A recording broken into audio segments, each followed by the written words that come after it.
Hello everyone. अगर आप UP TET की प्रिपरेशन कर रहे हैं 2, 3 और 4 जुलाई को यूपी टेट का एग्ज़ाम होने वाला है, जैसा कि आप सभी को पता है। तो ये वीडियो आपके लिए ही है। इस वीडियो को जो है एंड तक देखिए, क्योंकि इसके अंदर हम मोस्ट एक्सपेक्टेड 50 क्वेश्चंस हिस्ट्री के करने वाले हैं। इसी तरीके से आगे आने वाले क्लासेस में मैं आपको हिस्ट्री, ज्योग्राफी, पॉलिटी, इकोनॉमिक्स सभी के जो है क्वेश्चंस लेकर आने वाली हूँ आपके लिए, एक्सपेक्टेड जो एग्जाम में आ सकते हैं। PYQs का एनालिसिस करेंगे। और इसके अलावा जो मैंने यूपी टेट का NCERT plus SCERT concept clarity series चलाया हुआ है, उसमें आपको आपके सिलेबस के अकॉर्डिंग हर एक टॉपिक की detail explanation videos, facts with concepts आपको मिलेंगे। तो इस चैनल को लाइक, शेयर एंड सब्सक्राइब करिए, ज़्यादा से ज़्यादा उन बच्चों तक पहुंचाइए जो कि यूपी टेट या आने वाले किसी भी टेट की प्रिपरेशन कर रहे हैं।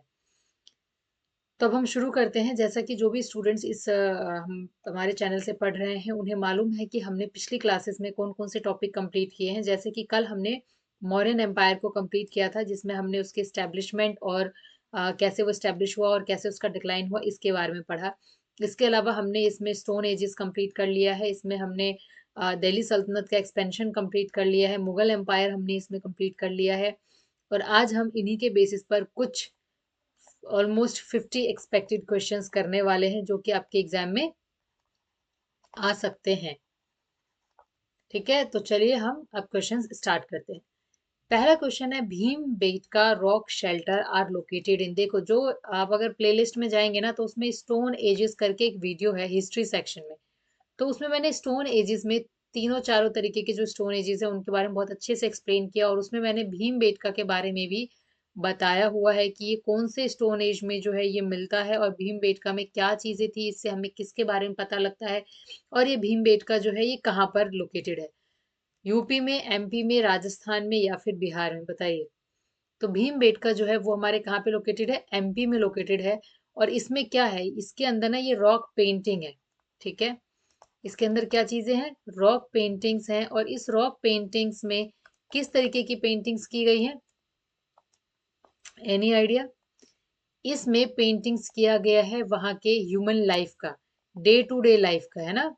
डे टू डे लाइफ कि वो लोग किस तरीके से अपना जीवन यापन करते थे। इसके अंदर हंटिंग इमेजेस देखने को मिलती है कि इसमें हंटिंग कर रहे हैं और गैदरिंग कर रहे हैं, फूड गैदरिंग कर रहे हैं, जिससे हमें ये पता लगता है कि उस समय जो लोग थे वो हंटिंग, फूड गैदरिंग, ये सब करके अपना जो है जीवन यापन किया करते थे। दूसरा हमारा आता है paleolithic age. Paleolithic age is known age, paleolithic age को और किस नाम से हम जानते हैं? New stone age, old stone age, copper age या फिर आयरन एज, बताइए। Any idea? और किस नाम से हम इसे जानते हैं? बताओ भाई। तो इसे हम और जानते हैं ओल्ड स्टोन एज के नाम से। ठीक है, इसे और क्या बोलते हैं हम? Old stone as. अब इस ओल्ड स्टोन एज की क्या क्या खासियत थी, तो देखो यहाँ पे हमें ना अनपॉलिश्ड स्टोन मिले हैं। क्या मिले हैं? अनपॉलिश्ड स्टोन टूल्स, है ना। बेसिकली इस टाइम पर कोई टूल इतना वो यूज नहीं करते थे, तो अनपॉलिश थे। और कोई परफेक्ट शेप एंड साइज नहीं था। बिग टूल्स मिले हैं, बिग स्टोन टूल्स मिले हैं हमें इस टाइम पर। ठीक है, बिग स्टोन टूल्स, क्योंकि ये ओल्ड स्टोन एज है, तो पुराने जमाने में पुराने पत्थरों से बनी हुई चीजें इसमें हैं, और ज्यादा पॉलिश की हुई, ज्यादा फर्निश्ड नहीं मिलती हैं। अब आ जाते हैं हम माइक्रोलिथ्स के बारे में। Microliths are associated with, microliths को क्या बोलते हैं? और पैलियोलिथिक, मेसोलिथिक, नियोलिथिक या फिर चैल्कोलिथिक, बताओ। तो माइक्रो, माइक्रो का मतलब क्या होता है? Micro, what do you mean by micro? Micro का मतलब होता है स्मॉल, है ना, टाइनी। ठीक है, तो इस एरा में स्मॉल टूल्स थे, स्मॉल स्टोन टूल्स बनाए गए, है ना, स्मॉल स्टोन टूल्स बनाए गए। अब इसको थोड़ा सा हमने पॉलिश करना भी स्टार्ट कर दिया, थोड़ा सा पॉलिश्ड भी होने लग गए। थोड़ा सा इसमें शेप एंड साइज भी देखने को हमें मिलता है। ठीक है, तो इसे हम बोल देते मीसोलिथिक। ठीक है, चलो move on to next question. The earliest evidence of human life in India was found at, जो अर्लीस्ट एविडेंस है ह्यूमन लाइफ का इंडिया में, वो कहाँ पर फाउंड हुआ?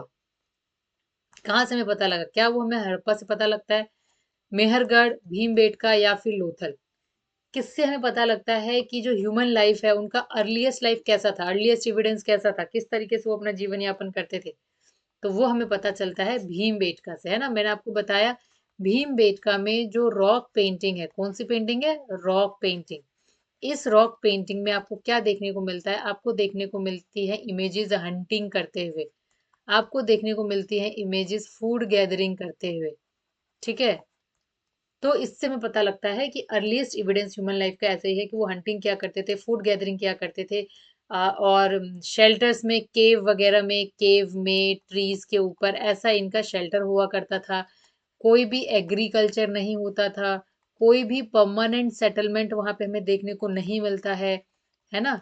ये सारी चीजें हैं, इन सभी की डिटेल वीडियो आपको देख उसमें प्लेलिस्ट में मिल जाएंगी। अगर आप इनको डिटेल में पढ़ना चाहते हो तो आप वहां से इनको डिटेल में पढ़ सकते हो, ठीक है।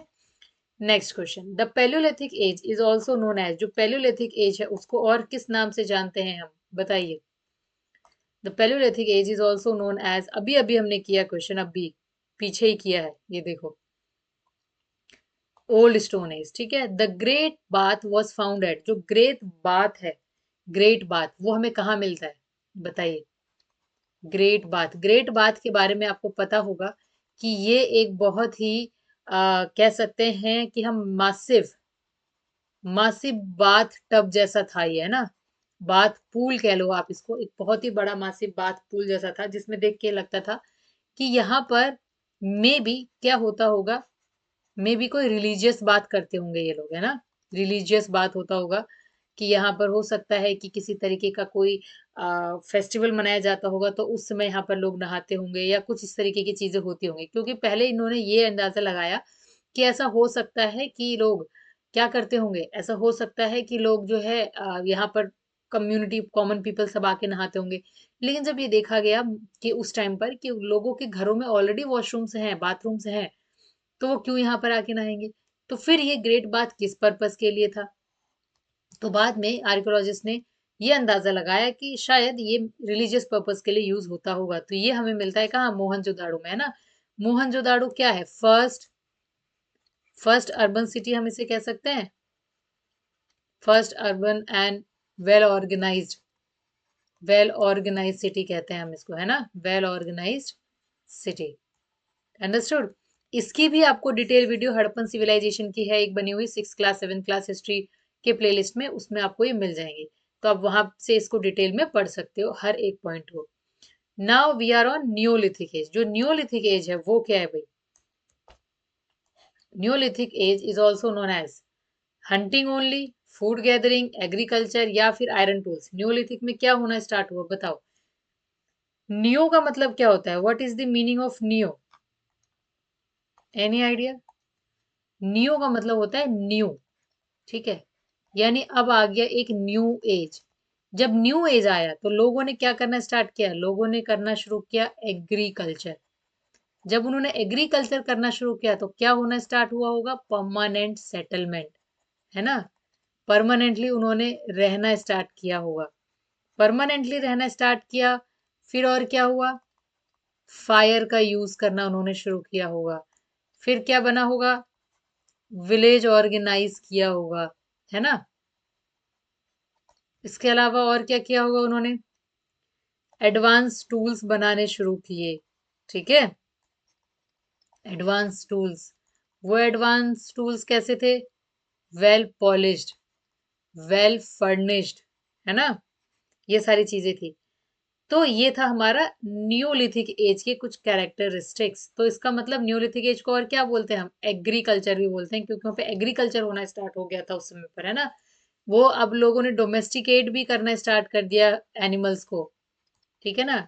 डोमेस्टिकेशन ऑफ एनिमल्स भी शुरू हो गया। तो ये सारे इसके कुछ फीचर्स थे, understood. First metal used by humans, ऐसा कौन सा पहला मेटल था जो ह्यूमन बींग्स ने यूज करना स्टार्ट किया, बताइए। आयरन, गोल्ड, कॉपर या फिर ब्रॉन्ज। तो पहला जो मेटल हमने यूज करना स्टार्ट किया वो था हमारा कॉपर, ठीक है। Move on to next question, the great bath was found at Mohenjodaro, अभी हमने किया। The script of Indus valley civilisation was, जो इंडस वैली सिविलाइजेशन की जो स्क्रिप्ट लिखी गई थी, क्या वो कैसी थी, क्या वो डेसिफर्ड थी, यानी उसको डिकोड कर लिया गया, या फिर वो संस्कृत बेस्ड थी, या फिर उसको डिकोड ही नहीं किया गया है, या फिर वो पर्शियन बेस्ड है, बताओ। इंडस वैली सिविलाइजेशन में एक स्क्रिप्ट लिखी गई, एक स्क्रिप्ट लिखी गई, यानी कि एक ऐसी भाषा का इस्तेमाल किया गया, क्या उसको डिकोड कर पाए या नहीं, तो वो अनडेसिफर्ड है, वो आज तक हम डिकोड नहीं कर पाए। क्यों? क्योंकि उसके अंदर ना इमेजेस का भी यूज किया गया है, इमेजेस, सिंबल्स, ठीक है, अल्फाबेट्स, अल्फाबेट्स भी उनके खुद की लैंग्वेज के कुछ हैं, तो उनको अभी तक जो है डिकोड नहीं किया गया है, डेसिफर्ड अभी तक उसे नहीं किया गया। The Vedas were written in, Vedas कौन सी लैंग्वेज में रिटन है भाई? We all know Sanskrit language, understood. चलो, so move on to next question. एक minute, okay. Dockyard is found at, dockyard कहाँ पे मिला है भाई? बहुत ही बड़ा डॉकयार्ड था, कहाँ मिला था ये? हड़प्पा में, धोलावीरा, लोथल या बनावली? डॉकयार्ड, डॉकयार्ड मिला है लोथल में, मतलब ये इतना बड़ा डॉकयार्ड था कि 2 फुटबॉल ग्राउंड के बराबर कह सकते हैं, ठीक है, इक्वल टू 2 फुटबॉल ग्राउंड, ठीक है, इतना बड़ा था, बहुत ही बड़ा था, 2 से भी ज्यादा आप कह सकते हो, काफी बड़ा। ये जो है धोलावीरा में, सॉरी, लोथल में एक डॉकयार्ड मिला है। ये सब आप प्ले लिस्ट में जाइए, ठीक है, प्ले लिस्ट में आपको हिस्ट्री की मिल जाएगी प्लेलिस्ट, क्लास 6 की भी है और क्लास 7 की भी है।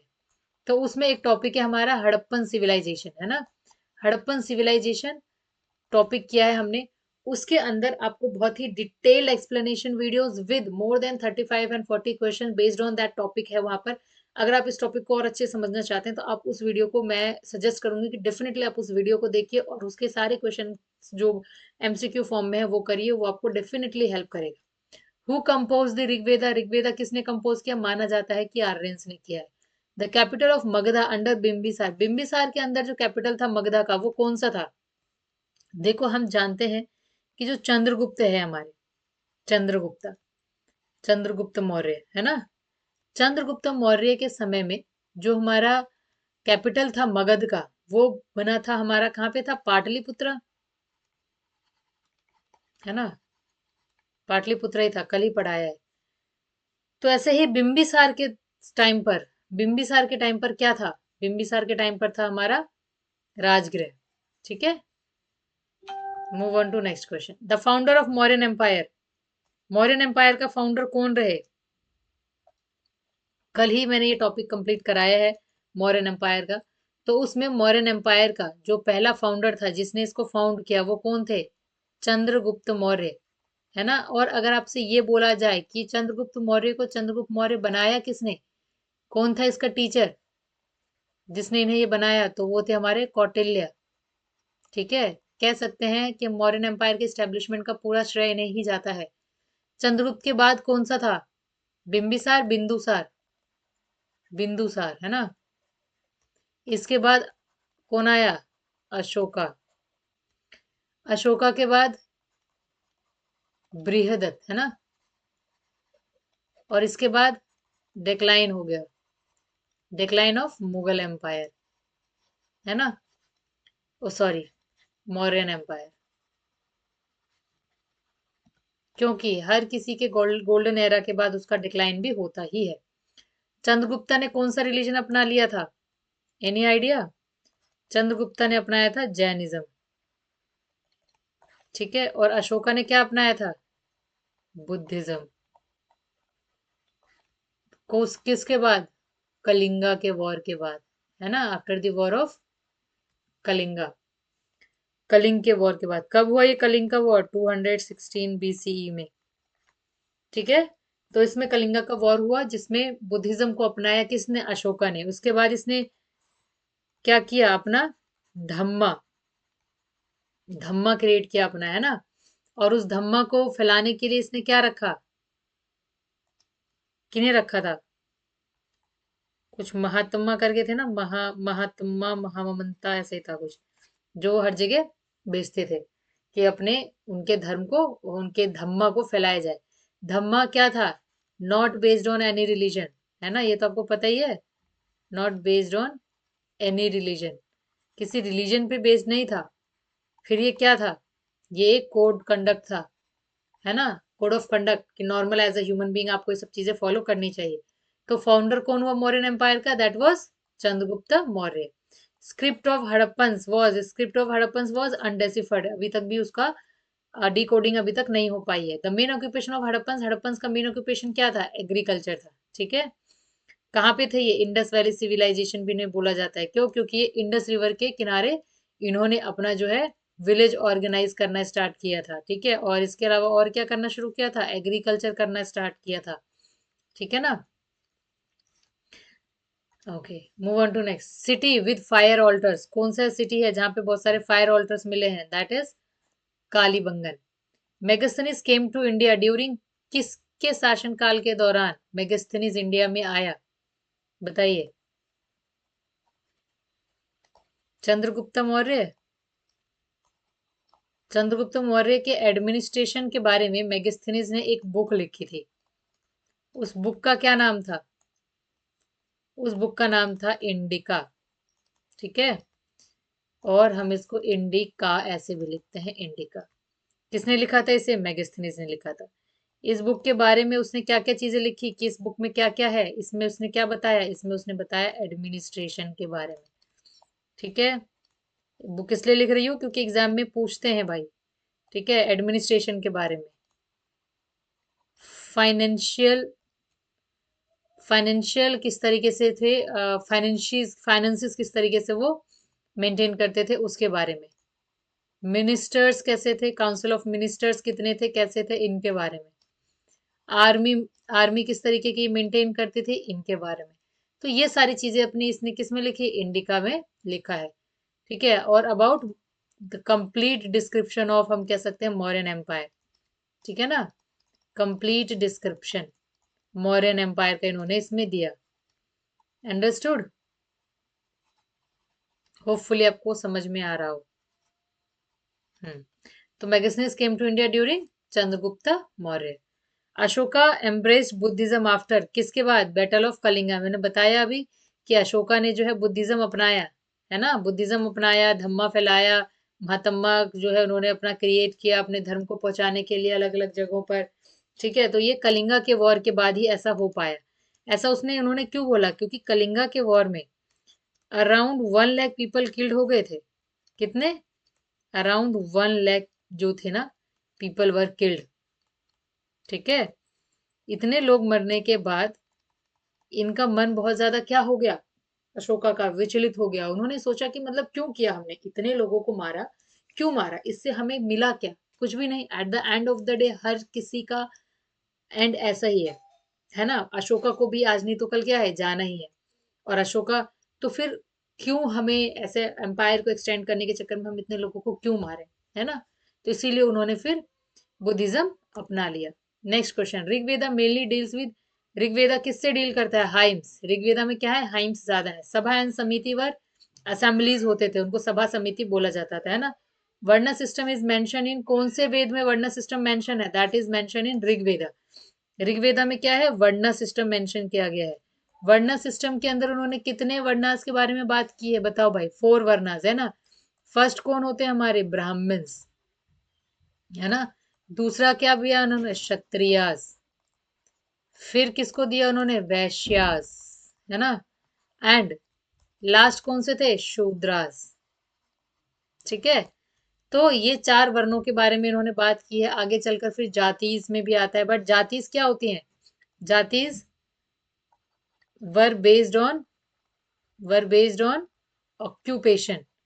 जाति किस पे बेस्ड है? ऑक्यूपेशन पर बेस्ड है, नॉट बेस्ड ऑन बर्थ। ठीक है, नॉट बाय बर्थ। बर्थ के हिसाब से जाति नहीं दी गई, बल्कि ऑक्यूपेशन के हिसाब से जातियां में कन्वर्ट किया गया था लोगों को, मतलब डिस्ट्रीब्यूट किया गया था। हु फाउंडेड द दिल्ली सल्तनत, किसने फाउंड किया दिल्ली सल्तनत को? तो वो थे कुतुबुद्दीन ऐबक। तो देखो हम इसको क्या बोलते हैं? स्लेव डायनेस्टी से थे। ठीक है, इन्होंने स्लेव डायनेस्टी हो किया। स्लेव डायनेस्टी यानी ममलूक भी इसको बोलते हैं, ममलूक डायनेस्टी। देखो इन सभी का डिटेल्ड वीडियो आपको जो है इसमें मिल जाएगा।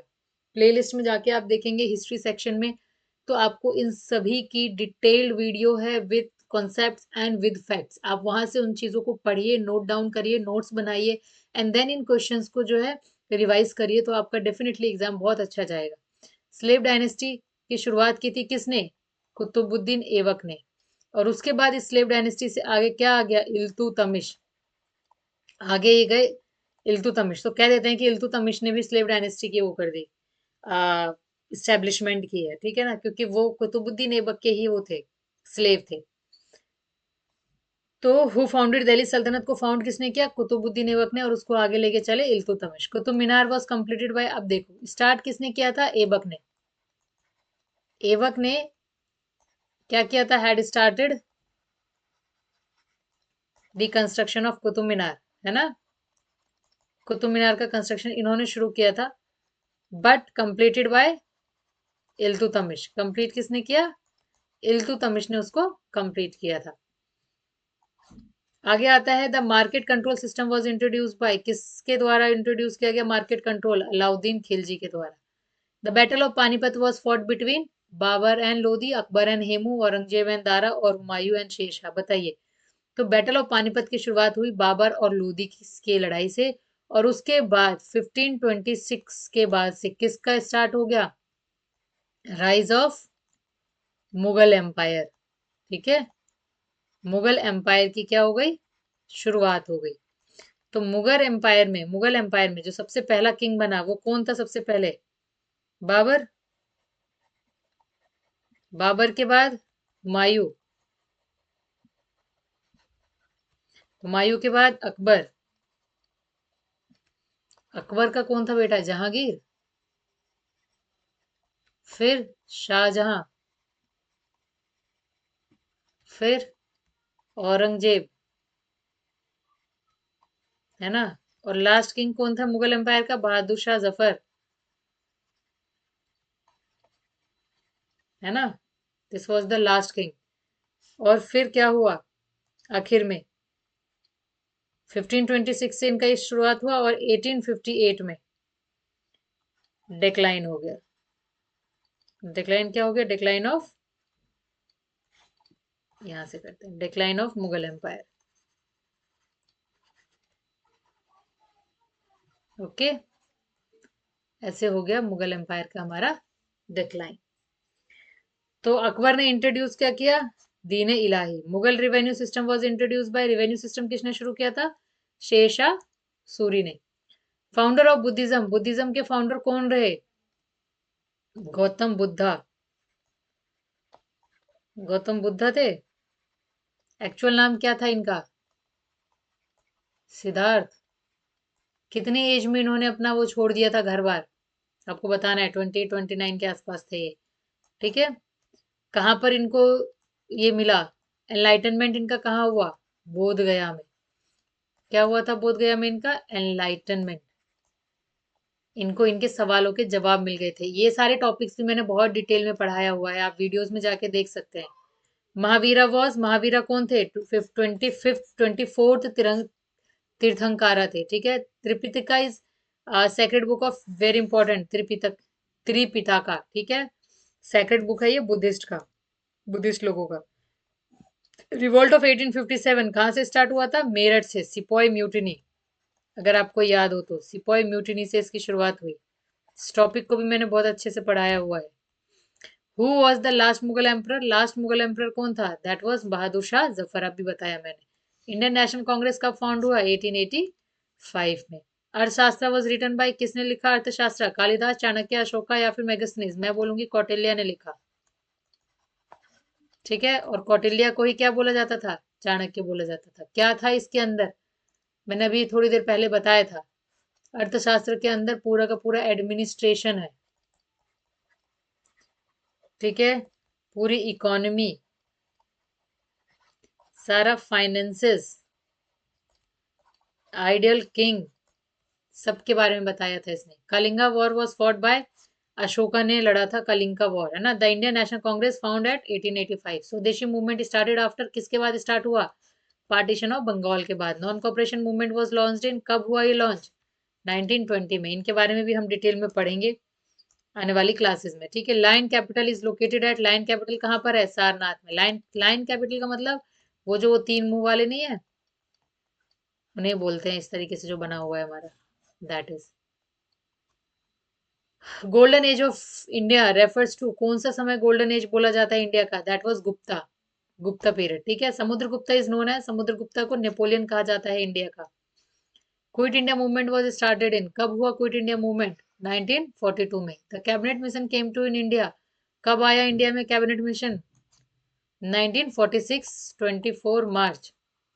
रीचेक कर लेना एक बार इसे। इंडिया बिकेम इंडिपेंडेंट कब हुआ? 15 अगस्त 1947। रानी लक्ष्मीबाई बिलोंग टू, कहाँ से बिलोंग करती थी? झांसी से, कहते हैं ना झांसी की Rani Lakshmibai. Salt march was led by, किसने लीड किया सॉल्ट मार्च को? नेहरू ने।